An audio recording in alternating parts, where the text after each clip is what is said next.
अब जानकारी आपके सामने बहुत महत्वपूर्ण रखने जा रहे हैं हम कि इजराइल फिलिस्तीन में कब कब इससे पहले वॉर हुई है।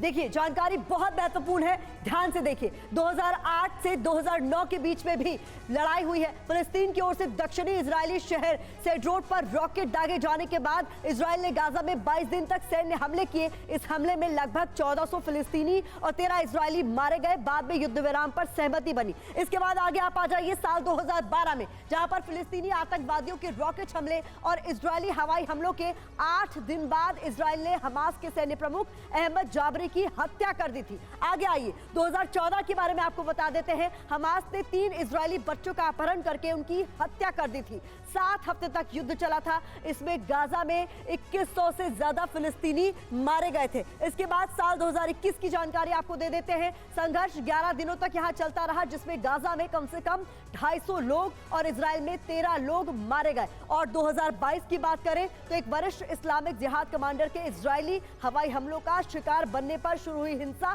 3 दिन तक चली। जवाब में इस्लामिक जिहादियों ने इजराइल की ओर 1000 से ज्यादा रॉकेट दागे। तो ये बहुत महत्वपूर्ण जानकारी आपके सामने। सुरभि, लेकिन इस बीच हमास की बड़ी जंगी तैयारी को लेकर और बड़ी खबरें हैं। प्रतिमा, हथियार उठाते हमास के लड़ाके नजर आ रहे हैं। शहादत की बात करते हुए हमास के ये लड़ाके जरा सुनिए। हाथों में हथियार और शहादत की करते नजर आए बात।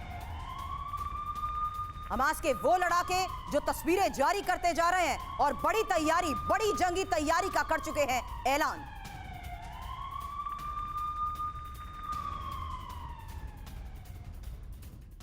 अगली बड़ी खबर आपके सामने रख देते हैं, जहां पर इजरायली डिफेंस मिनिस्टर का बड़ा बयान भी सामने आ गया है। बता दें, हमारे सभी विकल्प खुले हुए हैं, ये इजरायली डिफेंस मिनिस्टर की तरफ से कहा गया है। लेबनान, सीरिया, ईरान से हमले हुए तो हम तैयार हैं।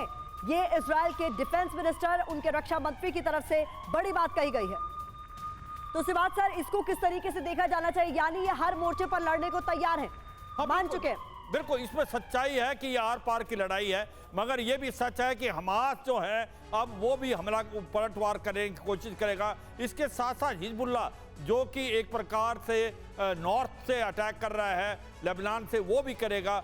और इसके पीछे कहीं ना कहीं ईरान का डायरेक्ट हाथ है, क्योंकि ये जो रॉकेट दिए गए 1 लाख से ज़्यादा अभी आप हिजबुल्लाह के पास भी है और इसी प्रकार हमास के पास थे। ये जो हेल्प है वो ईरान ने दी है। मुझे लगता है एक बहुत चर्निंग इफेक्ट होगा, दोनों तरफ से पलटवार होगा।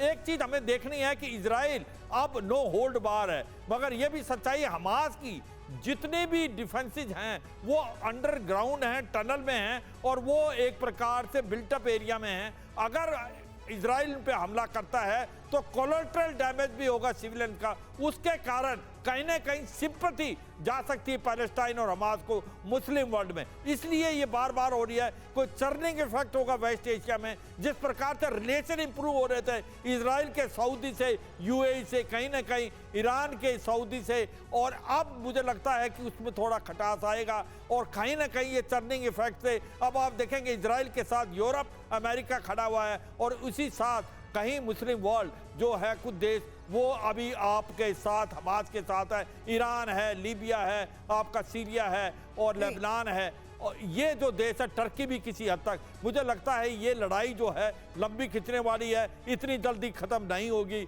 और जिस प्रकार से हमास और आपके हिजबुल्लाह के मिलिटेंट्स हैं, उनकी भी तादाद काफ़ी है। मुझे नहीं लगता कि इजराइल को इतना अहम था कि ये इतने बड़े ग्रो हो चुके हैं। मगर इजराइल के स्पेशली प्राइम मिनिस्टर नेतन्याहू का एक सर्वाइवल है, वो माइनॉरिटी गवर्नमेंट है, ये एक बहुत बड़ा धक्का लगा है। और नेतन्याहू एक प्रकार एक बहुत स्ट्रॉन्ग प्राइम मिनिस्टर माने जाते हैं। तो इजराइल जो है वो बहुत जोरों से अटैक करेगा और उसकी सपोर्ट। इसीलिए अब इजराइल के रक्षा मंत्री की भी अब ईरान को धमकी सामने आ रही है। आपके पास वापस लौटते हैं, उससे पहले ये शॉकिंग ब्रेकिंग, इजराइल के रक्षा मंत्री की ईरान को बहुत बड़ी धमकी। लेबनान, सीरिया, ईरान से हमले को हम है तैयार, इजराइल की तरफ से कही गई ये बात, जहां लगातार अलग अलग फ्रंट पर मजबूत होते हुए लेबनान और जिस तरीके से हम चर्चा एक्सपर्ट्स के साथ कर रहे हैं कि कैसे इजराइल का घेराव किया गया है, इसलिए अब रक्षा मंत्री, इजराइल के रक्षा मंत्री ने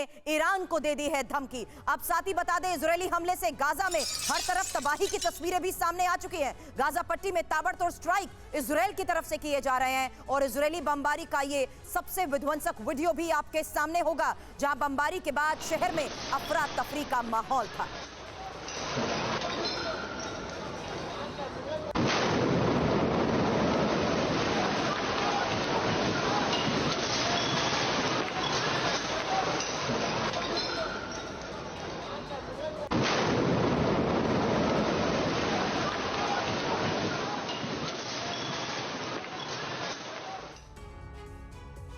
ये जो हमला हुआ उसमें एक इमारत को कैसे टारगेट पर लिया गया आपने देखा, लेकिन इस बीच जानिए उन जगहों के बारे में इजरायली फोर्स जिन्हें अब खाली करवा रही है, क्योंकि इंफॉर्मेशन अभी तक के लिहाज से सामने आई है कि इजरायल इलाकों को अब खाली करा रहा है। उसमें उरीम, बेरी, नाहलोस और साथ ही नेतव हसारा का इलाका बताया जा रहा है और साथ ही जिकिम का भी वो इलाका है जिसे अब इजरायली फोर्स खाली कराना चाहती है, क्योंकि जिस तरीके से खबरें आ रही हैं, हमारे सहयोगी मनीष ने भी बताया कि अब लगातार हो रही हाई लेवल मीटिंग्स के बाद प्रतिमा 10 दिन का ये टारगेट है और अब हमले और विध्वंसक होंगे। बिल्कुल, और ये वो इलाके हैं जहां पर सबसे ज्यादा टारगेट हो सकता है। इस बीच बड़ी खबर, हमास के ठिकानों पर अटैक का एक और वीडियो सामने आ गया।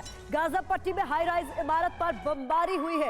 इजराइल के अटैक से हमास के ठिकाने बर्बाद हो गए हैं। ये बड़ी खबर आपके सामने है। गाजा पट्टी में हाई राइज इमारत पर बमबारी की ये तस्वीरें आपके सामने।